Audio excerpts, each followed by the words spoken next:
Sportez-vous bien. Sportez-vous bien. L'actualité sportive en partenariat avec Intersport. Jean Suréda. Bonsoir à tous, heureux de vous retrouver après cette période de confinement. Et si vous avez de nouvelles habitudes à prendre, bien évidemment avec ce confinement, Sportez-vous bien reprend les mêmes habitudes. Pendant une heure, on va parler de l'actualité sportive de la semaine avec des invités acteurs du sport de haut niveau. Au programme ce soir, comme d'habitude, on retrouve les coups de cœur et coups de gueule de nos chroniqueurs. Vous verrez, ils seront un petit peu différents que d'habitude, bien évidemment. Mehdi Guillonneau, exceptionnellement, vous donnera l'agenda de la semaine, un peu particulier bien entendu, sans oublier la question du jour et le débat avec la reprise du sport. Enfin, nous recevrons Nolan Bediaf, champion du monde de roller et qui nous parlera justement du confinement. Avec nous ce soir, Timothée Rouvière. Salut Timothée. Salut Jean, bonsoir à tous. Marek Keta, salut Marek. Bonsoir à tous. Et Mehdi Guillonneau, salut Mehdi. Salut. Bonsoir messieurs. Bonsoir Jean. Alors le salut, c'était bien imité quand même. Hein. La spéciale dédicace à Maxime Brossard qui est pas là et on salue Lucas et Maxime parce qu'on va expliquer aux auditeurs que on est obligé d'être limité dans les studios, bien évidemment avec le confinement et tout ce qui se passe par rapport au coronavirus. Donc on n'est que deux en studio et il y a Timothée qui est dans la partie rédaction. Il est là, on l'entend pas, il est loin non. Il est puni ce soir. J'ai été puni, c'est vrai, je suis arrivé en retard, je le reconnais. C'est ça.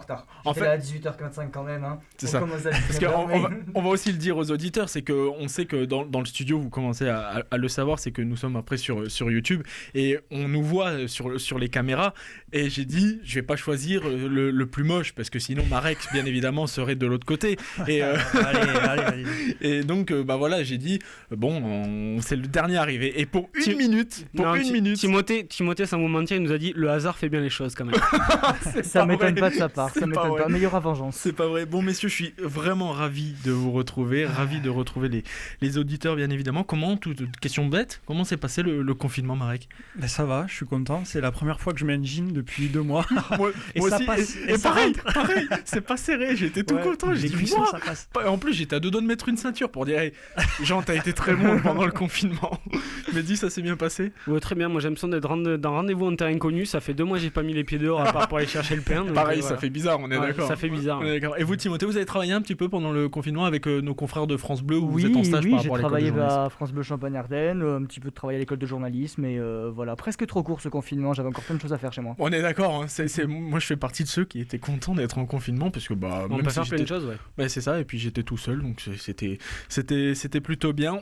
On a une pensée aussi hein, je l'ai dit mais on le redit pour Lucas et Maxime parce que non seulement il faut faire des choix parce que il faut être que 2 ou 3 dans le studio mais aussi on protège les plus vieux. On rappelle que Maxime et les personnes à risque et Lucas sont les plus anciens donc bien évidemment on les protège. Je vois que vous êtes prêts messieurs, on va pouvoir démarrer avec les coups de cœur et les coups de gueule.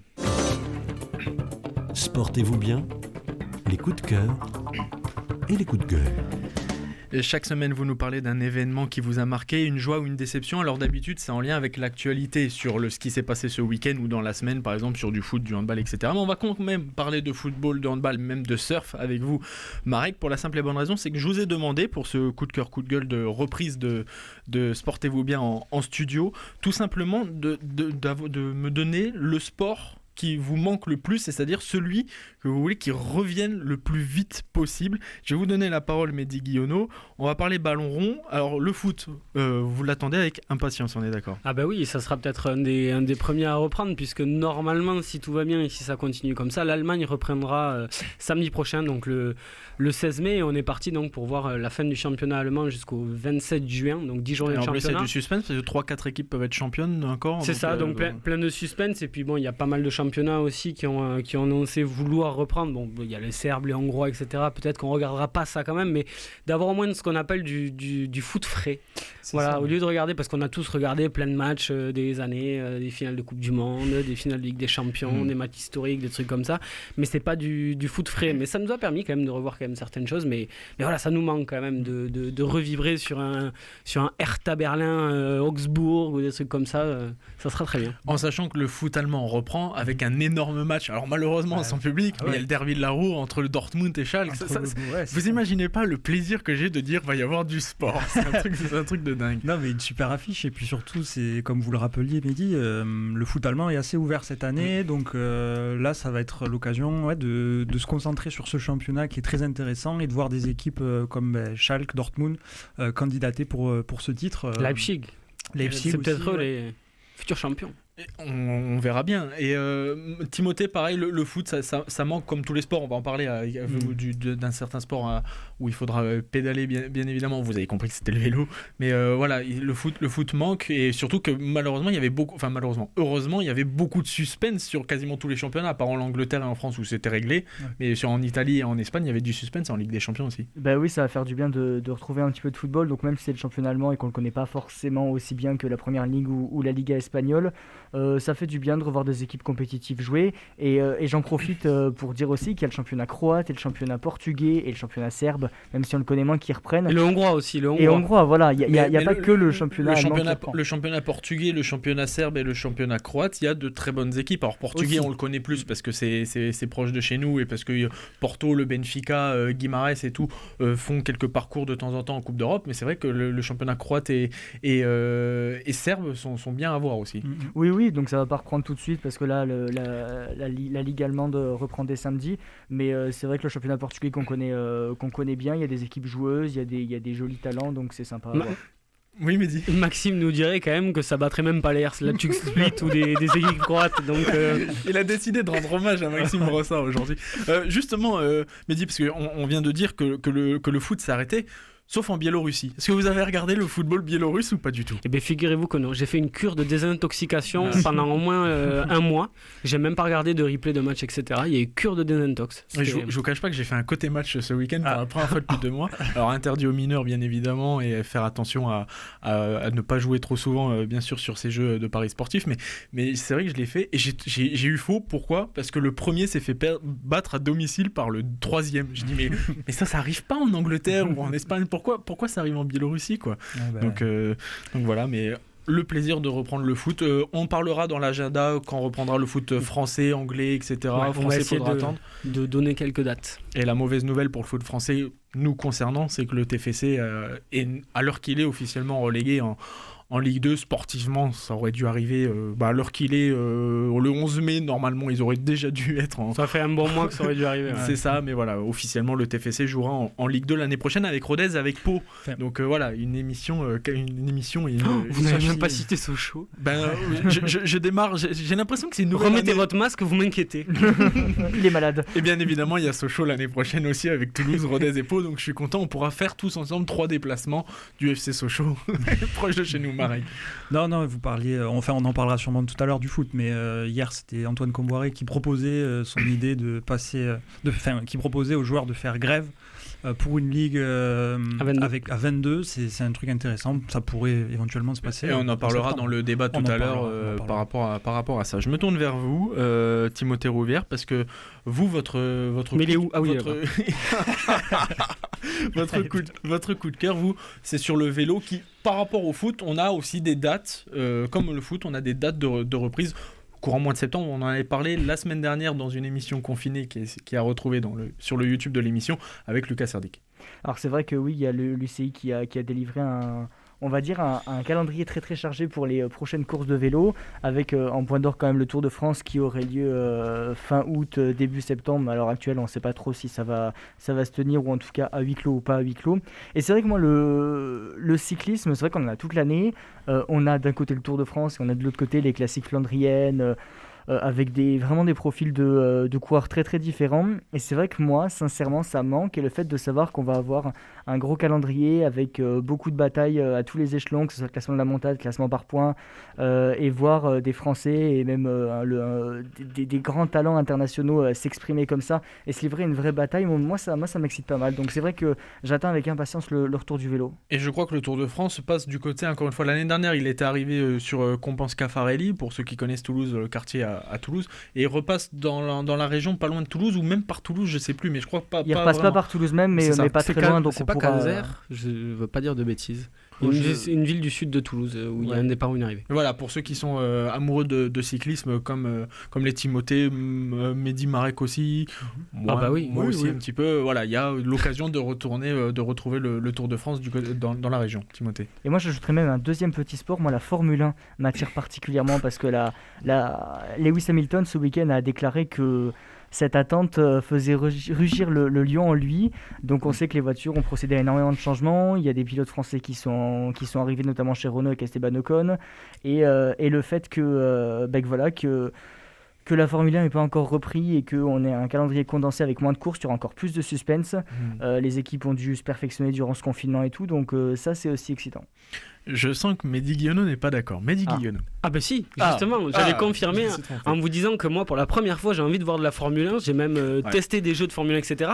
Parce que je suis tombé... Mais c'est trop dur. Mais c'est très compliqué. Mais parce que j'ai abandonné au bout de 2 tours. Mais c'est grâce à la série Netflix Drive to Survive qui est exceptionnelle et qui en fait donne envie de voir la Formule 1. Moi qui préfère la moto, normalement, ça m'a donné envie de me replonger dans la Formule 1, ce que je faisais moins ces derniers temps. Sincèrement, c'est exactement ce que j'allais dire. Pour ceux qui regardent de temps en temps le Grand Prix chez nos confrères de TF1 ou de Canal+, et qui regardent regardez la série de Netflix sur la Formule 1, ça dure 2 saisons, ils retracent dans les coulisses la saison 2018 et 2019 de Formule 1.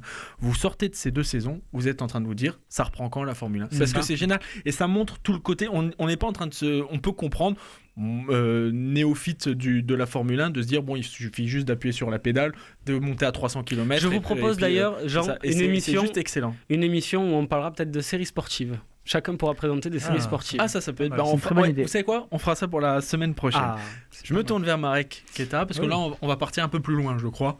On va faire du surf, parce que on sent qu'il y a peut-être une petite nostalgie de l'Australie, c'est ça ? Ouais, un peu, c'est ça, oui. Donc le surf qui est en arrêt, voilà, depuis maintenant 2 mois. La World Surfing aurait dû...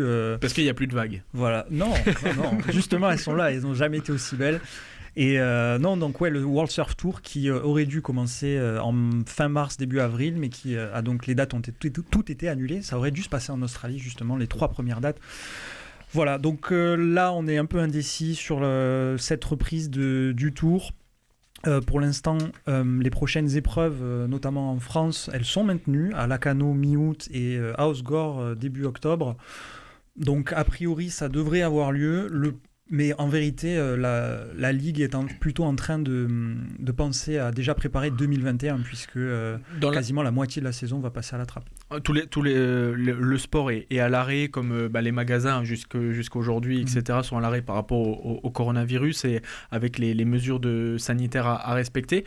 C'est facile. Et les plages, ça semble facile à respecter ou pas ? Parce qu'en fait, il est tout seul dans l'eau. Donc, je veux dire, le mètre de distance est là. Est-ce que c'est facile à respecter ? Le surf, ça fait partie de ces sports où c'est plutôt facile de s'accommoder. Bien sûr, il faudra être à huis clos parce que d'habitude, il y a beaucoup de public qui viennent. Et là, justement, c'est ça, toute l'essence du surf. En fait, on n'est pas à huis clos. Le terrain de jeu, c'est l'océan. Donc, les mesures de distanciation, elles sont faciles à respecter.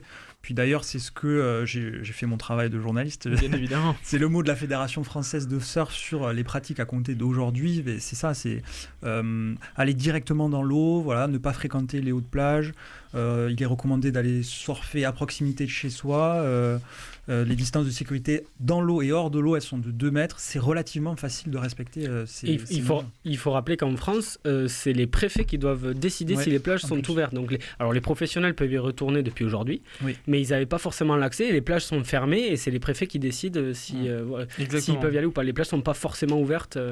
Et ça va dépendre des régions, bien évidemment. Pour certains sportifs, bon là je pense à Jérémy Flores, lui il profite du fait d'être à l'étranger pour surfer, mais c'est plus compliqué pour nos surfeurs français.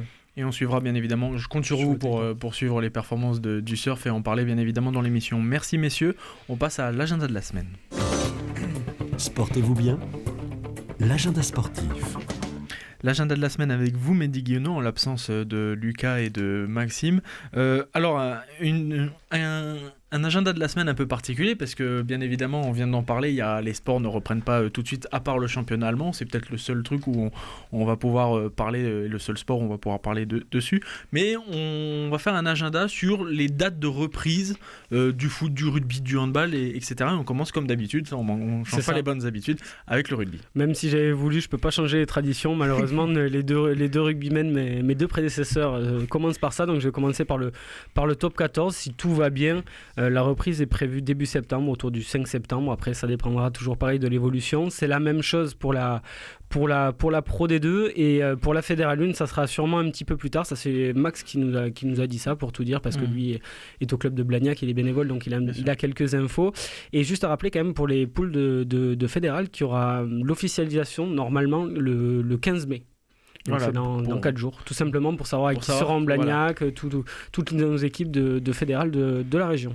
Et on parle un petit peu de football aussi, bien évidemment. On en a un petit peu parlé juste avant. Bah oui, quand même. Hein. On est obligé. Juste sur la France, donc le championnat est terminé, comme vous le savez. Et la date de reprise, pour l'instant, c'est le 22 et 23 août, en attente de confirmation là aussi, toujours pareil. Mais voilà, la Ligue de football professionnel espère reprendre les 22 et 23 août, mais... Et attention, c'est bien une nouvelle saison. C'est pas comme en Allemagne où on reprend. C'est une nouvelle saison à journée 1 et on repart sur une nouvelle saison. C'est ça. Fin de la saison de 2019-2020 et début de la saison 2020-2021. Par contre, pas complètement, Jean, puisque justement, il y a 2 finales de coupe qui sont encore en suspens. Alors on imagine que c'est quand même un peu bizarre et compliqué de jouer 2 finales de coupe de la saison d'avant avant de reprendre. C'est ce que fait le handball, je crois, avec la Ligue des Champions ou quelque chose. Ouais, c'est quand même assez compliqué. Et puis il y a quand même, pour les clubs français, il y aura normalement des matchs de Ligue des Champions à jouer. Pour Lyon, ça sera le 7 août et pour le PSG, le 11 ou le 12 août. Pour les quarts de finale et potentiellement pareil pour Lyon après s'ils se qualifient contre Exactement, pour nos clubs français. En ce qui concerne le foot amateur dont on parle de temps en temps, pas de reprise avant le septembre, voire au moins septembre, c'est ça, le temps de se préparer, peut-être même octobre. Et en Europe, ça joue en Allemagne et c'est en phase de reprise sur d'autres championnats. C'est ça, un point rapidement dans les gros championnats européens. Donc l'Allemagne reprend ce week-end avec notamment Dortmund, Schalke, Leipzig, Fribourg et Francfort, Mönchengladbach. Là, c'est les équipes qui jouent la Ligue des Champions et le titre que je vous ai cité. Et aussi le dimanche, Union de Berlin, Bayern Munich. Donc voilà, un petit peu de foot allemand, ça nous fera du bien. Et pour les autres championnats, alors il y a des dates espérées. Pour l'instant, on n'en est pas là, parce que ces pays-là attendent aussi de mettre en place des protocoles. Et l'Angleterre et l'Espagne espèrent notamment reprendre autour du 10 juin. Voilà, on évoque la date du 12 certaines fois. Bon, on ne sait pas trop comment ça va évoluer. En Italie, il n'y a pas de date, mais ça reprend l'entraînement. Ça va être compliqué de reprendre en Italie. C'est un des pays les plus touchés avec l'Espagne. Mais même l'Espagne aussi, c'est un petit peu comme ça. Bon, on espère quand même qu'ils trouveront des solutions. Sinon, il y a la Serbie le 30 mai, la Turquie le 12 juin et la Hongrie le 30 mai. Et la Turquie, il y a de beaux clubs, donc c'est pas mal à suivre. Il y a encore un autre sport où la Turquie marche bien, c'est en basket aussi. Exactement, parce que c'est un des plus gros clubs d'Euroleague, le Fenerbahçe, le Beşiktaş, tout ça. Donc le basket, c'est terminé aussi. La reprise, pareil, est espérée septembre-octobre. Pour le basket, voilà, il n'y a pas vraiment de date, c'est un petit peu le flou dans le basket. On se plaint du flou dans le foot, mais c'est peut-être encore pire au basket, et ça concerne aussi nos clubs habituels, le TME, le TBC et les Colombiers chez les filles. Alors ils ont pour habitude de commencer souvent les championnats fin septembre, début octobre, donc pour l'instant on devrait rester là-dessus. Voilà, ça devrait rester à ces dates-là. Et contrairement au foot et au basket, le handball, tout de suite ils ont pris une décision et ça a été radical. Exactement, ils ont pris la décision. Au bout de 2-3 semaines. C'est ça a été très rapide, et puis il y a une autre décision aussi quand même qui a avancé, c'est que le championnat l'année prochaine, où sera le Phoenix qui a fini 5e et qui jouera la Coupe d'Europe l'année prochaine quand même, passera à 16 clubs au lieu de 14 cette année, et c'est une réforme qui est avancée de an. Elle était prévue normalement l'année d'après, et voilà, pour éviter certains déséquilibres, voilà, ils ont fait monter les 2 équipes sans descente. Donc l'année prochaine ça sera à 16 clubs, et ça reprendra toujours pareil au mois de septembre normalement, si tout va bien. En général c'est septembre, et comme l'a dit Mehdi, il y a le Stade Toulousain qui devrait être européen et un nouveau club dans la région de Toulouse qui sera européen. C'est pas la Ligue des Champions, c'est l'équivalent de la Ligue Europa, ça reste quand même une Coupe d'Europe. C'est pour le Phoenix qui est récompensé de sa superbe saison en 2019-2020. Un mot de tennis, de vélo, de hockey et de volley. Exactement, on va terminer avec les sports. Là, c'est un petit peu plus national avec le tennis. Juste rappeler que le premier tournoi, normalement, sont prévus en Allemagne le 13 et 19 juillet à Hambourg, à Bastad aussi, si je dis pas de bêtises, ça doit être en Autriche, si je dis pas de bêtises. Je sais pas s'il y en a un qui peut me corriger. Et à Newport aussi, donc normalement reprise le 13 et 19 juillet. Rappelle juste les grands chelems prévus en fin d'année, 31 août, 13 septembre. Et Roland Garros, 27 septembre, 11 octobre, encore une fois, si tout va bien. Le vélo, vous l'avez évoqué, donc le retour normalement le 1er août, et rappelez les dates du Tour de France du 29 août au 20 septembre. Et tout le reste, on l'a vu la semaine dernière aussi avec Lucas et aujourd'hui avec Timothée. On finit avec le hockey qui devrait reprendre normalement fin septembre aussi, un petit peu comme d'habitude. Et le volley aussi, c'est un petit peu la même chose, septembre-octobre. Donc la plupart des championnats devraient reprendre en septembre-octobre si tout va bien. Et que certains sports reprennent déjà assez rapidement. Principalement le foot, on en parlera dans le débat. Mais juste avant, on passe à la question du jour. Sportez-vous bien ? La question du jour. La question du jour qui fait vraiment débat parce que dans la période de confinement, Timothée Rouvière a été accusé de triche. Mais je suis obligé de vous changer. Mais oui, Timothée. mais tout le temps. Mais vous avez la défaite mauvaise. Ah, bah, moi non, moi ça me change strictement rien. Je vis Mais ça il y en a un à ma droite qui l'a vraiment mauvaise. Parce que pendant les émissions, vous gagnez et ça peut-être le rendait jaloux. Mais voilà, maintenant on va voir. Vraiment, ça m'étonnerait pour tout le monde. Hein. Rassurez-vous. On a parlé de tous nous faire passer pour des nuls. on a parlé de foot, on a parlé de vélo, on a parlé de surf et dans l'agenda vous avez parlé un petit peu de basket. Mais vous avez parlé de basket en France. Moi je vais partir de l'autre côté. Prenez une feuille et un stylo si vous avez, messieurs. Tout simplement, on va parler un peu de NBA parce que ça nous manque. Je veux le palmarès entier de la NBA et j'inclus dedans le championnat B2A, c'est-à-dire le championnat 1947, 48, 49. Ah oui, d'accord, là je suis pas dessus. Il y a que trois champions. Après, ceci dit, ok. Donc voilà, on démarre. Allez, avec vous, Timothée Rouvière ou pas ? Bah allez, mais c'est absolument pas Il pour faut moi. faire dans Mon le frère ordre. est fan de NBA, il pourrait répondre parfaitement à toutes les C'est vrai ? questions. Ah ouais, il adore Même ça. moi, je peux en sortir 2-3 comme Bon, ça. mais je vais en sortir 2-3. Je dirais Cleveland. Les Cleveland de... Cleveland, ils sont où Et oui, avec LeBron quand même. Oui, voilà, ils sont là. Ok, c'est bon. Bonne On réponse, donne juste le nom des équipes. Hein. bien évidemment. Bonne réponse de Timothée Les Rouvière. dates, je suis un peu... Pas le 5 majeur, hein, Marek. Marek Keta. Ça aurait pu. Écoutez, les Raptors. Bonne réponse. Mehdi Guillaumeau. Golden State. Golden Warriors. State. Il est où les Warriors? Les Quand Warriors. même, hein. Je les vois pas. Ils sont là, bien évidemment. Timothée Rouvière. Les Lakers de Los Angeles. Bonne réponse. Avec 16 titres pour les Lakers. C'est le deuxième plus grand club des États-Unis. Marek Keta. Il y avait un petit suspense. J'étais à deux doigts de dire le nom en fait derrière. C'est pour ça que j'étais à deux doigts de dire l'équipe. Et puis après, non, Ouais. tu dis pas. Moi, je vais miser. Enfin, le Boston. Oui. Bien sûr, Les c'est Celtics. eux les Celtics Eh de oui. Boston. Ah, sans doute. Qui sont 17 fois champions de NBA. Marek Keta. Non. Allez, Mehdi Guillaumeau. Mehdi Guillaumeau. Décidément, vous n'y arrivez pas. Décidément, Miami, je suis obligé de dire Miami. Moi. Miami, bien évidemment. Bonne réponse. Timothée Rouvière. Les Spurs de San Antonio. Les Spurs de San Antonio, 5 titres. Bonne réponse. Les Heat de Miami, vous l'avez dit, hein, c'est Oui, ça. oui, hein, oui. C'est ça. Marek Keta. Eh bien, les Chicago Bulls.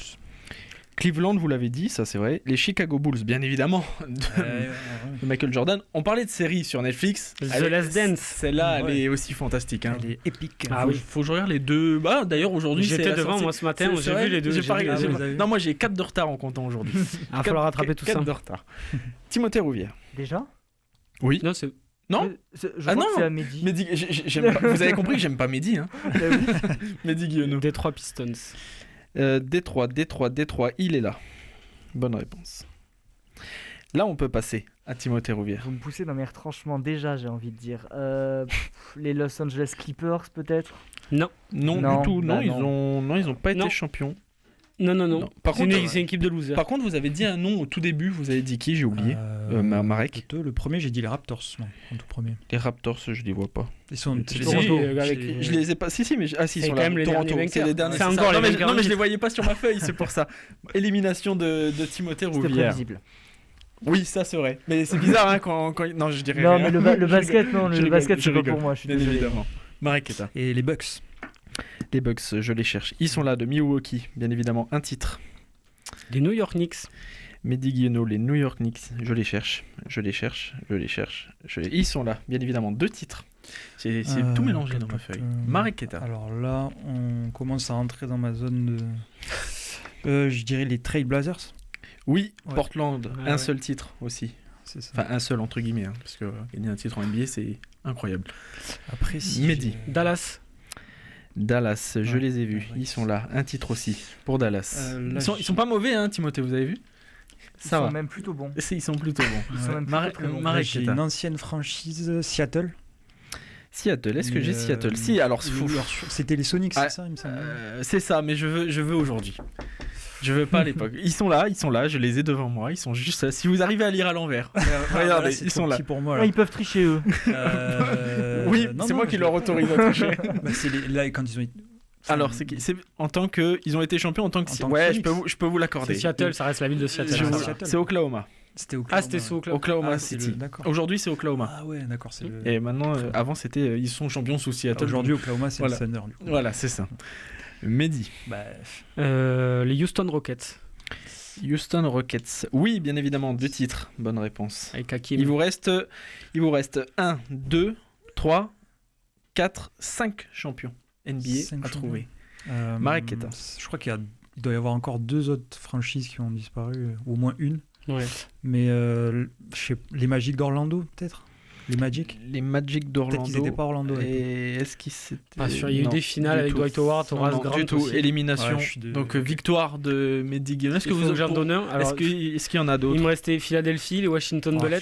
Bien sûr, il y avait Atlanta, Les Philadelphie, qui Ah l'a ouais, gagné. les Hawks. Philadelphie l'a gagné 3 fois. C'est Atlanta l'a gagné 1 fois. Alors il y avait les Baltimore qui a disparu en Ah oui. 1954, Ah, c'était qui a été C'était les titré une Bullets, fois. non, je sais plus. C'est C'était ça, Baltimore. c'est ça. Il y a Washington, Les bien Bullets. sûr, qui a été titré une fois aussi, et Sacramento. Mais c'était les... Et je sais pas si c'était pas. Ah oui, Et non, Sacramento, c'était sous le nom de Royal C'est ça. Rochester. Ouais.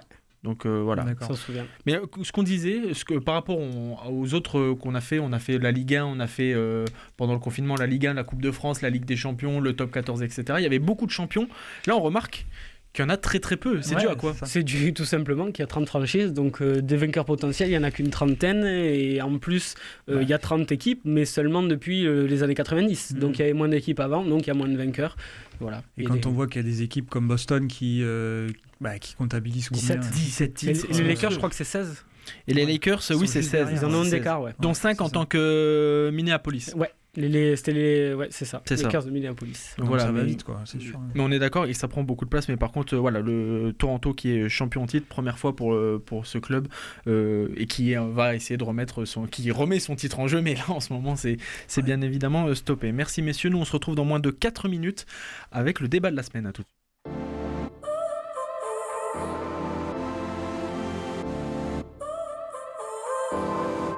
So now you're here again, knocking at my door. A little too late for, I'm sorry for. The lights went out cause you kept cutting the cord. And I started to fade into your gray. See, I finally opened up my eyes, and I saw me coming back to life. That I'd be better without you inside. It's time to be someone I wanna recognize. The future starts right now. I made a reservation, but you never came, so I'm checking out. The fire you stole away, I know one day we'll come back around. The future is now.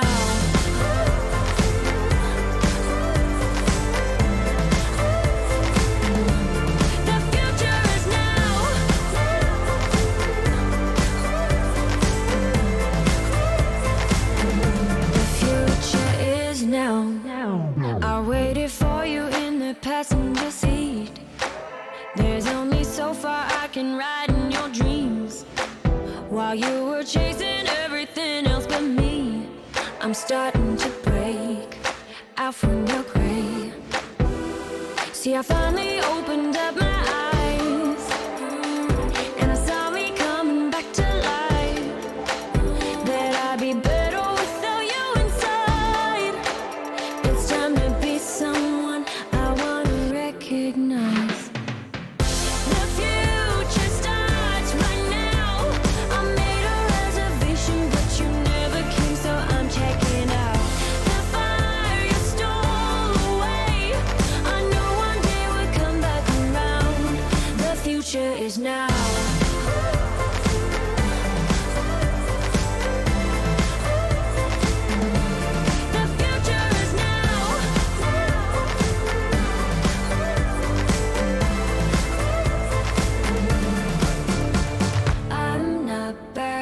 backing down.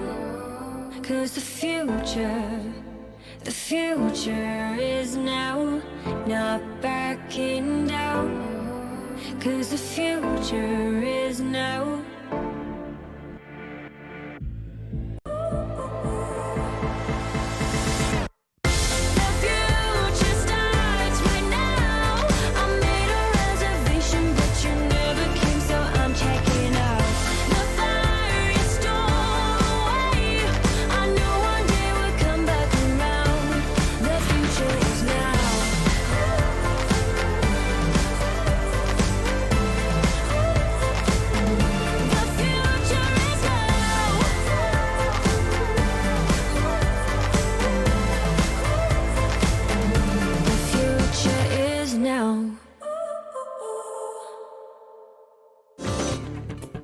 Sportez-vous bien.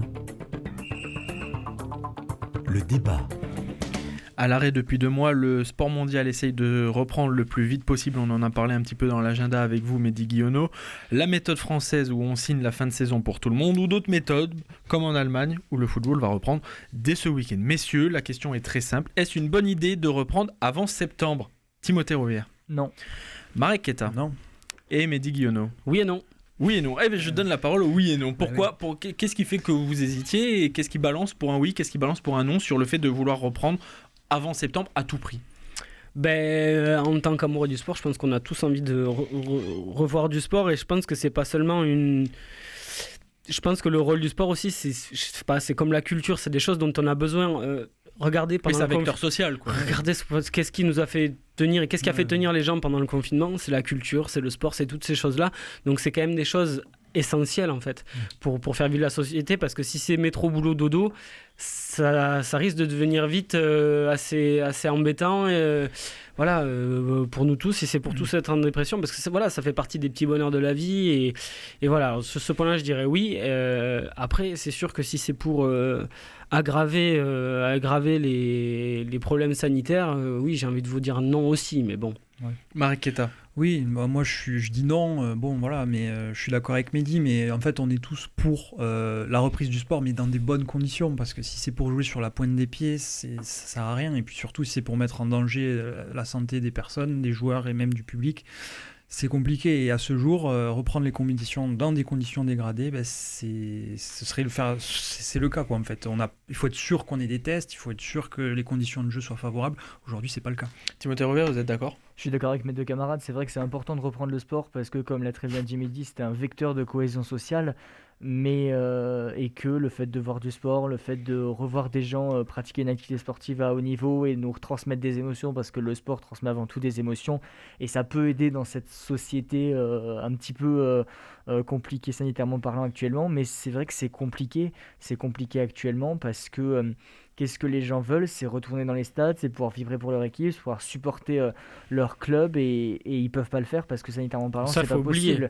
Est-ce que ça va pas les frustrer de voir du sport à la télé, mais ne pas qu'ils n'aient pas la possibilité tout simplement d'aller dans les stades et dans les enceintes sportives ? Ça, je sais pas. Ça aussi, il y a quand même deux écoles, donc il y a quand même une partie, moi, pour en côtoyer aussi, des supporters, que ce soit au foot ou dans plein de clubs, qui n'imaginent pas le sport sans spectateurs. Et c'est vrai qu'on est d'accord que le sport doit se faire avec des spectateurs. Mais si c'est pour attendre le retour des spectateurs dans le stade et pour que ce soit sûr, ça veut dire qu'il faut attendre un vaccin ou des choses comme ça. Donc ça veut dire qu'on va attendre un an et demi.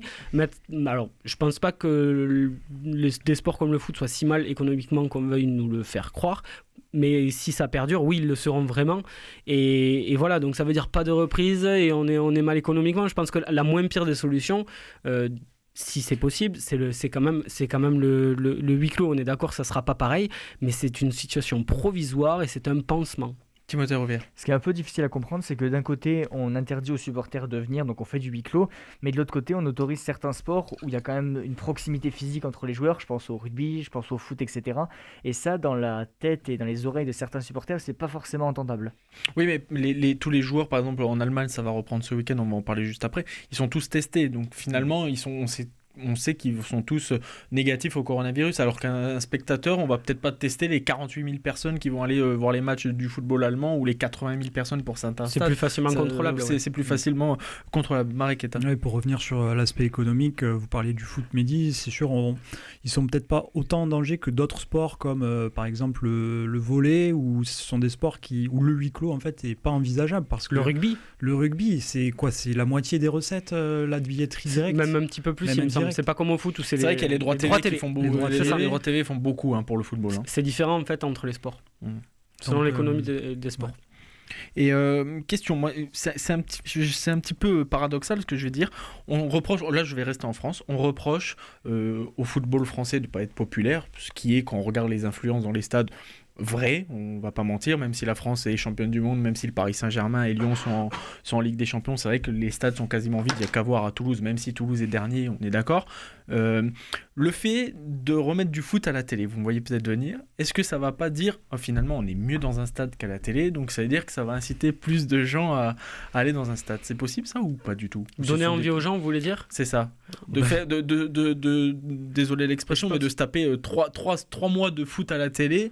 Au bout d'un moment, même celui qui est peut-être pas fan absolu va se dire faut quand même que j'aille c'est quand au même stade, quoi. C'est évident parce que je pense que sur peut-être la première demi-saison, les premiers 10 matchs où les spectateurs pourront retourner dans les stades, que ça soit en septembre, en 2021 ou en 2022 ou j'en sais rien, il y aura forcément une envie d'aller voir ces matchs-là. Et au départ, oui, je pense qu'il y aura beaucoup plus de monde dans les stades, mais à terme, je sais pas si ça changera grand-chose quand même, quoi.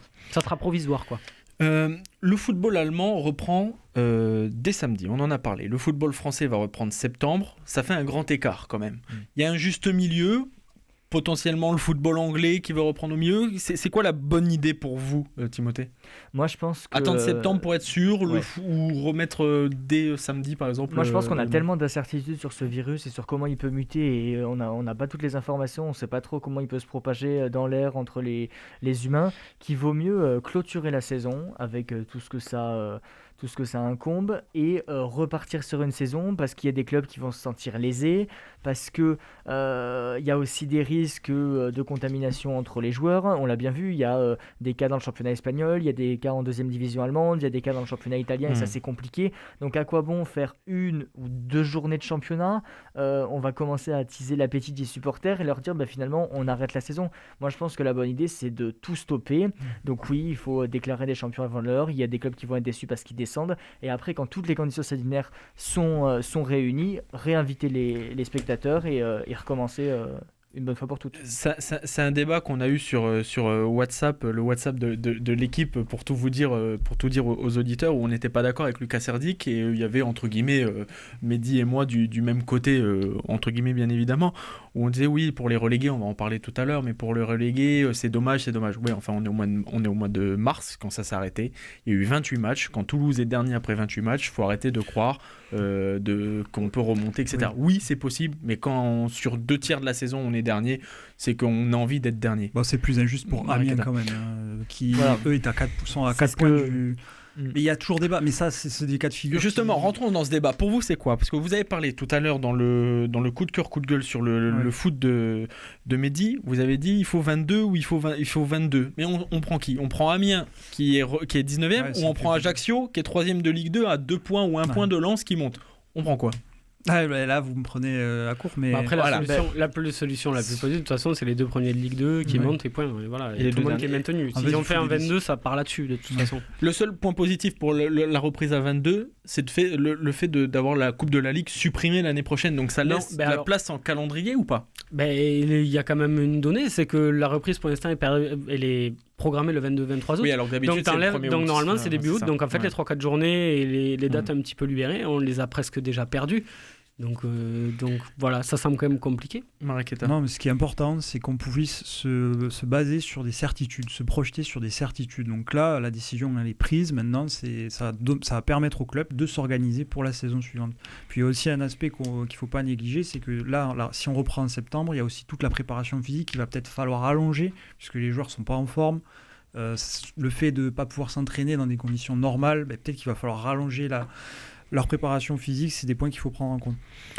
Après, il y a juste une chose pour revenir à ça. Il y a quand même une chose, c'est que Je l'ai dit juste avant, un petit peu en off dans l'émission, c'est qu'en France, oui, on a arrêté très vite. On verra dans le temps si c'est la bonne décision, parce que si tout le monde reprend et que ça reprend normalement, je dis si, voilà, je ne connais pas le pourcentage de On va chance. passer pour des idiots, Voilà, mais par contre, à l'inverse... on passera pour des idiots. Par contre, si effectivement tout le monde s'arrête, on passera pour des génies, et la solution aurait été peut-être comme tout le monde, ce qui se passe un peu en Angleterre, etc. En fait, tout ce qu'ils font, c'est essayer de prévoir, mais juste attendre de savoir comment ça a évolué pour se donner des chances de continuer. Et nous, on a bien vu que les guéguerres dans le foot français ne permettaient pas ça, et en plus, le gouvernement n'en a rien à faire. On a même une ministre des Sports qui je me demande si elle aime tous les sports, je sais pas, ou alors elle l'exprime très mal, mais elle s'est très mal exprimée sur le sujet, elle n'a pas défendu le sport. Timothée Rouvière. Oui, c'est vrai, pour rebondir sur ce que dit Mehdi, c'est vrai qu'on n'a pas forcément...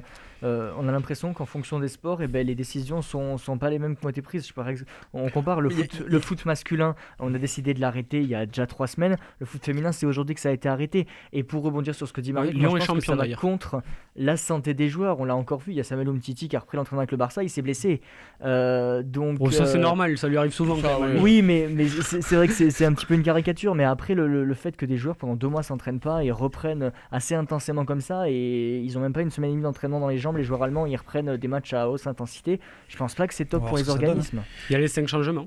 Et il y a les 5 changements. Justement, les règles de... Alors, je sais que ça ne vous a pas plu, Jean. On fait tous du sport. Alors, bien évidemment, à des années-lumière du haut niveau, mais voilà, quand j'entends... alors, 5 changements, je suis plutôt pour. Enfin, je suis pas contre. Il faut rappeler une chose, c'est que les 5 changements, c'est pas une fois tu changes, une fois... C'est les 5 changements, mais on reste sur 3 possibilités d'arrêt de jeu maximum. C'est-à-dire que c'est comme avant. C'est-à-dire qu'il y avait avant, c'était 3 remplacements. Voilà, et il peut pas y avoir plus de 3 arrêts de jeu. D'accord ? Donc il faudra faire entrer 2 joueurs en même temps, 3 joueurs en même temps pour pouvoir faire ces changements. Bien sûr, oui, parce que sinon il y a 25 minutes de temps additionnel et puis on joue une prolongation et c'est encore pire parce que on met les joueurs sur des minutes de match encore plus, parce que là faut savoir que pour les joueurs par exemple allemands, ça va jouer tous les 3 jours pendant 1 mois et demi. Alors les gens se disent oui, ça va être du foot, c'est bon, ils jouent au foot, mais c'est des matchs à très haute intensité. Par contre, une règle que moi je trouve bizarre, 2 règles que je trouve bizarres, qu'on peut comprendre, c'est déjà sur le crachat. D'accord, ok, on sait que le coronavirus c'est par rapport au postillon, on sait très bien que cracher, ok. Mais par contre, les gens qui décident ça n'ont jamais fait de sport, n'ont jamais fait de foot. Non, parce que pour tout vous dire, et voilà, quand je suis allé courir moi mardi dernier, à petite allure, c'est-à-dire à très très loin de ce que peuvent faire les sportifs de haut niveau. Je suis désolé, au bout d'1 kilomètre, 1 kilomètre 2, pas au milieu de la route ou pas au milieu du trottoir bien évidemment, mais contre l'arbre ou dans le buisson, et voilà, on est obligé parce qu'il y a un surplus de salive et tout. Ça c'est débile. Et le deuxième truc que je ne supporte pas, c'est on a pas qu'il interdise au biathlon. C'est ça. Parce que quand on les voit baver à la fin du biathlon, c'est-à-dire vous interdisez. Non mais. Et puis le deuxième truc, c'est pas le droit de célébrer le but. Mais alors moi je pense à Liverpool. Je pense à Liverpool qui n'est pas champion d'Angleterre depuis plus de 30 ans. Ils vont l'être cette année, ça c'est une évidence. Soit par l'arrêt du championnat, ils vont être déclarés champions, soit par le sport parce qu'ils ont 94 points d'avance et ils sont quasiment sûrs d'être champions. Mais je me dis, le match du titre, ils gagnent à la 89e. Ils sont champions pour la première fois depuis 30 ans et on dit aux joueurs, ah non, vous n'allez pas célébrer le but. Je trouve ça complètement... Enfin, c'est pas aimer le sport. Alors, c'est compliqué, ouais. Je suis d'accord, on peut les comprendre, on les comprend tous, ces règles. Mais c'est soit on refait jouer le sport, quel qu'il soit, avec tout ce qui se passe, soit on le fait pas, on le reprend pas. Moi, je la comprends pas, cette règle. Pourquoi on n'a pas le droit de célébrer ? Les joueurs, ils sont sur le terrain, c'est-à-dire qu'ils sont potentiellement en bonne santé. Oui, en plus, ils vont se tacler, ils vont se tirer le maillot. Ils se tirent le maillot, ils se mettent des coups. Timothée Rouvière. Oui, pareil, c'est quelque chose que je comprends pas comme vous tous. C'est vrai que si on fait du sport et que si de toute façon, si juste avant le match les joueurs sont testés négatifs, laissons-les faire comme ils veulent, et c'est aussi en célébrant des buts qu'ils vont retrouver le plaisir de jouer et le plaisir de célébrer. Après, juste pour terminer, il y a une chose quand même, c'est qu'on nous dit quand même de plus en plus, je sais pas si c'est vrai, il y a quand même 2 écoles là-dessus, donc il y a la protection, mais il y a aussi le vivre avec le virus. Oui. Donc ça aussi, ça sera peut-être important dans les semaines et les mois à venir pour la reprise des sports. Si on prend cette direction-là, on vivra avec, on s'adaptera et on reprendra le sport. Mais attention, je dis bien qu'il ne faut pas prendre des mesures par rapport au coronavirus. Attention, c'est juste que soit on reprend pour moi le sport avec tout ce qui comporte sportif et extra-sportif bien évidemment, soit on ne le reprend pas et on attend bien évidemment. Dernière question pour finir ça, il fallait faire quoi si vous étiez à la tête du top 14 de la Ligue 1, enfin de la Ligue de rugby, de football, de handball, etc. Il fallait faire quoi ? Faire saison blanche ou geler les classements ? Non. Allez, débat. Pas de saison blanche, ça c'est interdiction, ça c'est pas possible. Mais ensuite sur les classements, écoutez, que ça soit 22 ou qu'il y ait des descentes, peu importe. Il fallait faire une saison blanche ou on gèle les classements et on arrête pour ceux qui arrêtent le championnat? Non, moi je pense qu'il ne faut pas faire de saison blanche parce que ça Parce que, comme réduira à vous disiez, néant, en ouais, fait tous les efforts. Je pense à Liverpool Ça- par exemple, on en parlait tout à l'heure. Et pour les classements, il faut les figer. Et je pense que la saison est assez avancée pour figer les classements et déclarer les clubs champions. Et on verra, je crois qu'il y aura une énorme audience du côté du football allemand ce week-end. C'est peut-être aussi pour ça, on va pas mentir, économiquement, les pubs C'est sur pour les chaînes. Beansport d'ailleurs, on l'a pas dit tout à l'heure, c'est le confrère de Beansport. C'est chez nos confrères de Beansport, mais là pareil, je pense qu'il y a aussi quelque chose d'économique là-dessus parce que les pubs sur les matchs où tout le monde va vouloir regarder le sport et le football allemand, et on en parlera j'imagine la semaine prochaine. Merci messieurs, nous on passe à notre invité de la semaine. Sportez-vous bien. L'invité. Notre invité est toujours triple champion du monde de roller et il est déjà venu dans l'émission une fois l'année dernière et une fois au mois de mars. C'était le dernier invité avant le confinement. Nolan Bediaf nous fait le plaisir d'être avec nous pour prendre de ses nouvelles et pour parler bien évidemment du confinement avec l'œil d'un sportif de haut niveau. Nolan, bonsoir. Bonsoir à tous. Merci d'être à nouveau avec nous dans Sportez-vous bien. La première question, elle est très très simple. Comment ça va? Comment s'est passé le confinement pour vous? Ouais, ça va, j'ai la chance d'habiter proche de la campagne, donc avec un peu plus de liberté qu'en ville, je pense, et un jardin pour profiter des beaux jours qu'on a eus. Donc comparé à certains copains, je pense que c'est un confinement qui s'est plutôt bien passé.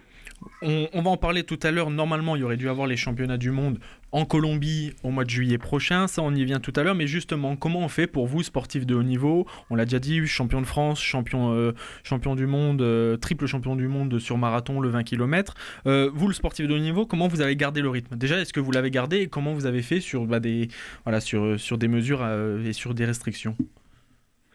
Ah ouais, on est forcé de garder le rythme. Des machines comme ça, que ce soit dans n'importe quel sport à haut niveau, il faut les entretenir.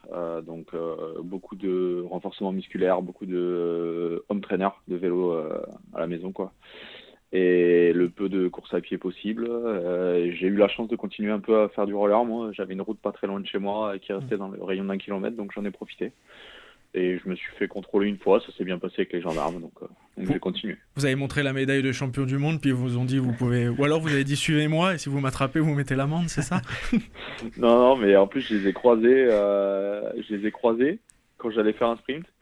J'ai fait mon sprint et ils sont arrivés à côté de moi, ils m'ont serré un peu contre la bordure, ils ont klaxonné. Petit coup de flip au début quand même, parce que quand je les ai croisés, je me suis dit bon, ils ont trouvé ça normal, ils sont partis. Et non. Donc ils m'ont contrôlé, mais ça s'est bien passé. Question d'un chroniqueur, Mehdi Guillonneau.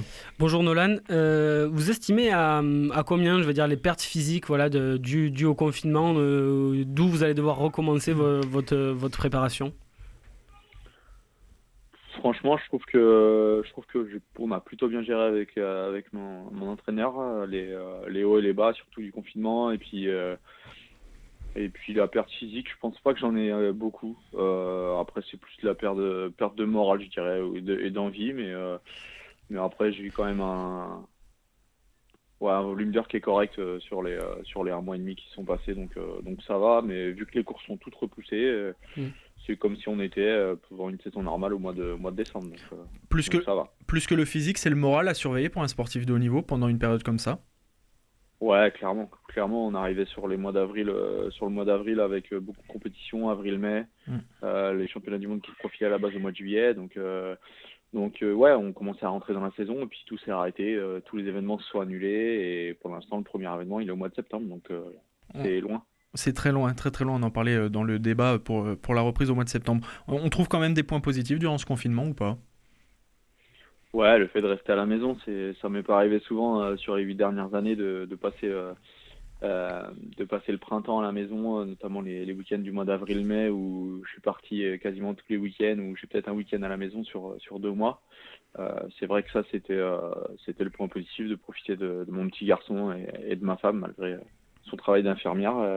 C'était cool. Et on félicite bien évidemment toutes les infirmières et tout le corps médical durant ce confinement et même au-delà de ça. Une question d'un autre chroniqueur, Timothée Rouvière. Bonsoir Nolan. Est-ce qu'il n'y a pas la crainte de la blessure quand on reprend l'entraînement à haute intensité? Parce que on l'a vu par exemple au football, il y a des joueurs qui peuvent faire des petites blessures, des fractures de fatigue. Est-ce que voilà, il n'y a pas cette crainte de se blesser, alors peut-être pas gravement, mais des petites foulures, des petites blessures comme ça? Non, franchement, nous, enfin, pour l'avantage de notre sport, c'est que c'est un sport porté. Donc tout ce qui est foulure, cheville, genoux, des trucs comme ça va. C'est moins gênant que ceux qui font de la course à pied. Après, franchement, j'ai pas poussé la machine.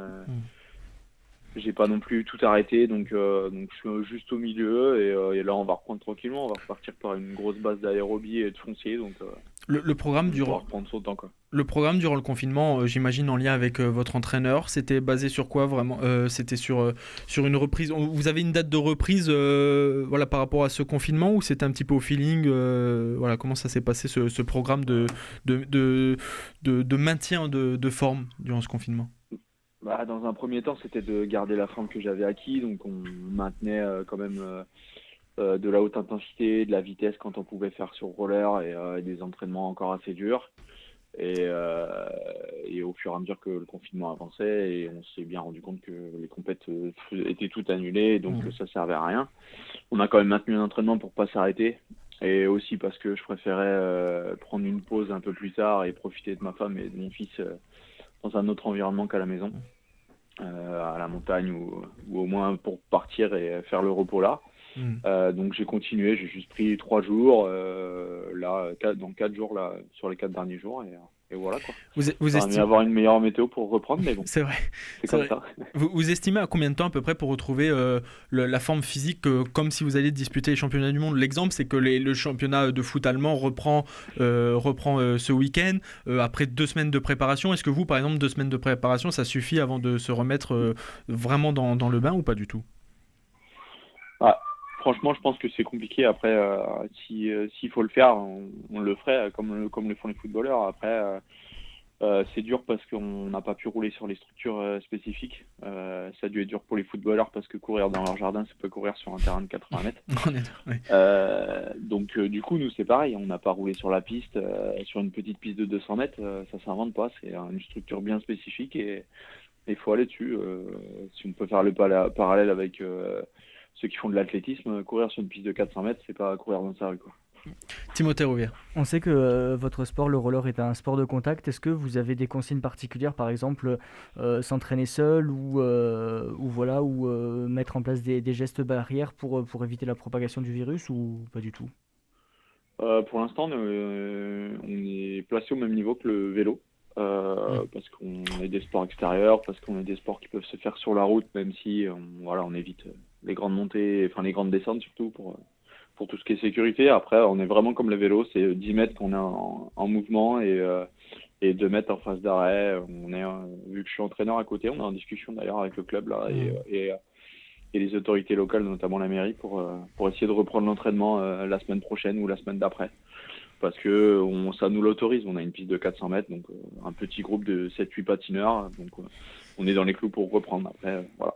On verra si ça se fait. En juillet prochain aurait dû avoir lieu les championnats du monde en Colombie, ça a été annulé, vous l'avez appris quand? Est-ce que vous avez déjà une date de reprise, une date fixe des championnats du monde, et est-ce que ça va se tenir en Colombie ou pas? Alors les championnats du monde, le report des championnats du monde a été annoncé assez tôt parce que on s'est vite rendu compte que ça allait être compliqué pour de nombreux pays et voilà. Donc ça a été reporté pour l'instant au mois de septembre. Donc on ne sait pas si ça va être maintenu. Je pense que le gros problème pour maintenir un championnat du monde, c'est de savoir où on sera la pandémie mondiale, parce que chaque pays a une vitesse différente par rapport au virus et derrière, est-ce que, par exemple, les Français ou les Européens pourront aller en Amérique du Sud? Ça, c'est une autre très grosse question. Donc, pour l'instant, c'est toujours maintenu, mais on devait avoir des nouvelles fin avril. On aura peut-être des nouvelles fin mai pour savoir si c'est encore repoussé ou annulé pour cette année.